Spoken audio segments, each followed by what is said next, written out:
Do you think other Democrats are watching their words? I think it's certainly possible, but I'm not sure. I mean, I cannot think of or point to any individuals who have said that. I do think that there are Democratic members of Congress who are preparing for that possibility. How do they prepare? I think they look to the possibility of litigation. I think they're saying, do we have the best teams possible in order to carry out our work? Some Republican, or many perhaps, will be watching this, listening to this, and thinking, wait a minute, actually, you're the ones who are prosecuting us. You are the guys who are weaponizing the Justice Department. How would you respond to somebody who may be thinking that? NPR recently surprised everyone by pressing Alexandria Ocasio-Cortez, AOC, with unexpectedly tough questions, catching her completely off guard. She likely walked into the interview expecting a relaxed, friendly conversation, but instead found herself facing sharp, demanding challenges that she clearly wasn't prepared for. At first, everything sounded routine. If you or your fellow Democrats are at all feeling intimidated or silenced or anything. I'm not. I think it's important to call this administration's bluff. I think that this is what authoritarians do. I think this is what kleptocracies do. I believe that this is what corrupt administrations do. They rely on the illusion of power, on the suggestion of coercion in order to try to get people to comply in advance. And I think that one of our largest responsibilities is to not comply in advance. If they want to do these things, they can go ahead and do them and let the American people see. Since NPR frequently supports Democrats, many were shocked by this circumstance. But it's not that simple.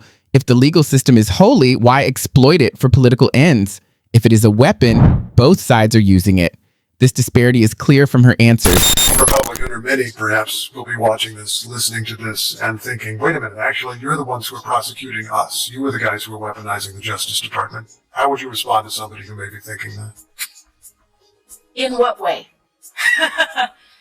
In what way? Is the very presence Putting Trump on trial would be their example, I suppose. Yes, I mean, here's the deal. In the United States, there is a jury where we are judged by our peers, and he was found guilty in court on 34 felony charges. If people want to say it was weaponized, I mean, it is hard-pressed to say that there's a partisan argument. Maybe justice isn't the issue, but power is. After that, NPR focused on immigration, and AOC began to experience issues. The host asked if Democrats' immigration policies are hurting working-class voters. Rather than pretending to understand the question, AOC attacked Republicans. Is immigration as an issue part of your problem with working-class voters? I mean, I guess my question would be, what does the word problem mean? People voting for the other side and not for you.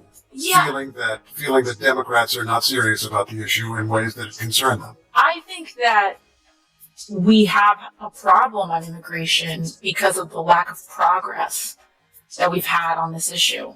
And as we know, Republicans weaponize that lack of progress. Of course, there was famously a bipartisan bill last year that Republican majority in the Senate and also in the House were willing to pass. President Biden was willing to work with them on it. And Donald Trump said, do not solve. Under Democratic control, the border crisis worsened despite Republicans' unwillingness to help. Clay Harris was supposed to oversee the border, but nothing changed. As border crossings increased, even Democratic-led areas begged for help. But instead of taking responsibility, AOC persisted in placing blame. It is a problem not just for Democrats. It's a problem for the entire country that Republicans do not want to solve any sort of issue with immigration. They are completely uninterested. in addressing undocumented people, in addressing a path to citizenship. Well, they do want to address undocumented people by removing them. I mean, that's what the president is attempting. Democrats, on the other hand, usually talk about compassion, but avoid actual solutions. The host then asked why immigration still harms Democrats politically, considering how effective their plan is. When AOC replied that there is no clear path to citizenship, many listeners were shocked. Do you think this issue did seem to be a political loser for Democrats among key groups and key constituencies, if what you say is true? I think that a lack of a path to citizenship in the United States, the lack of addressing comprehensive immigration reform, creates a large population of undocumented people in the United States. And that is allowed to be weaponized in many ways. We have a large population of undocumented people in the United States.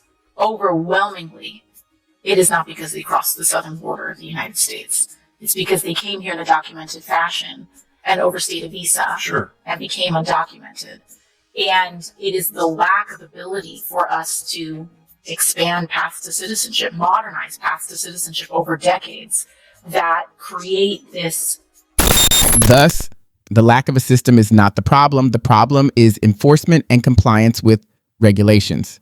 Many Americans are frustrated by border worries because they affect housing, social services, and neighborhood safety.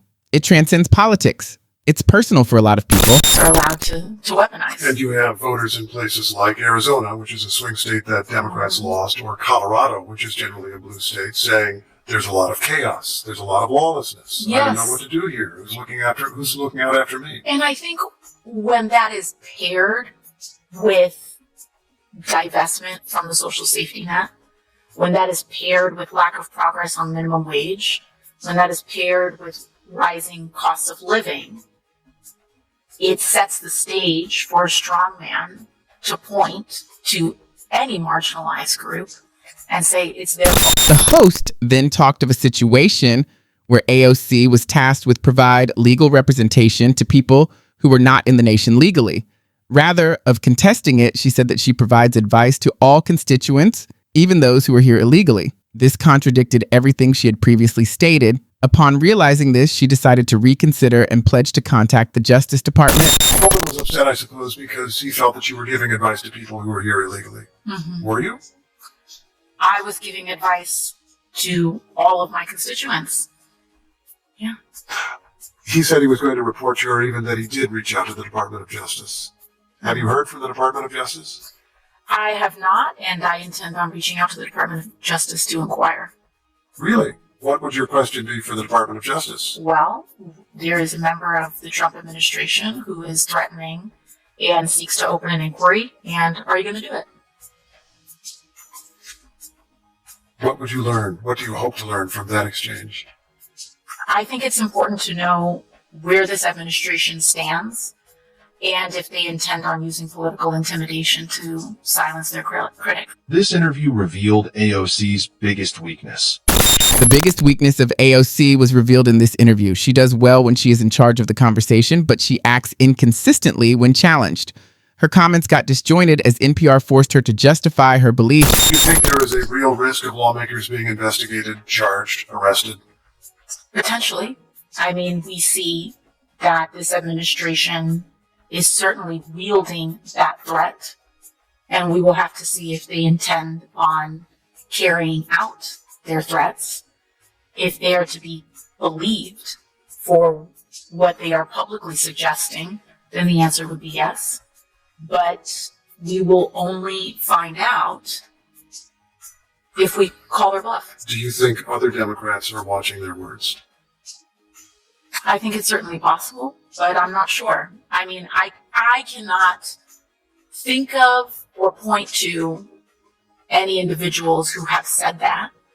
I do think that there are Democratic members of Congress who are preparing for that. A more significant issue than AOC was discovered during the interview. It showed how easily the assertions of the left can be refuted. Finally, NPR acted like a real journalist rather than only supporting Democrats. When political language is removed, what remains is inconsistency. Democrats now refer to similar actions as political intimidation after years of employing inquiries. When others utilize a system you designed and are using, you cannot be angry. I think they look to the possibility of litigation. I think they're saying, do we have the best teams possible in order to carry out? Maybe the media is finally beginning to ask questions that genuinely matter, because the exchange showed that the moral claims made by Democrats aren't always as solid as they sound. Words don't carry much weight when actions don't match. AOC's NPR interview wasn't just uncomfortable, it became a symbol of shifting public sentiment, revealing how more people are starting to spot contradictions and expect fair accountability from everyone. The real issue now is whether AOC can keep defending these inconsistencies as more listeners begin to question the explanations they once accepted without hesitation.